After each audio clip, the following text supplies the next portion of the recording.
Muerto el dos mga persona, quien en camino era para la ciudad de Zamboanga después kanila a Banga head-on el un bus del Lisamay, tiene placa JVA 596, quien tabiyaha para na Siraway.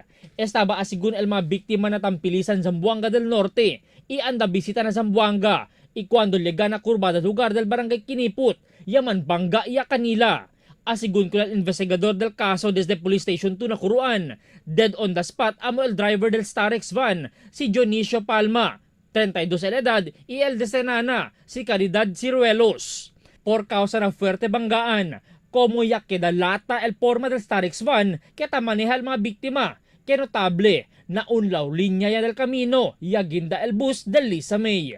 Irido también el chauffeur del bus, si Arnel Rondibio, quien posible enfrenta caso del 2 counts of reckless imprudence resulting to homicide y multiple injuries. Na aksidente, irido también el 5 mga pasahero del van que posible miyembro lang del familia del mga biktima. Albert Luna, Dateline Zamboanga.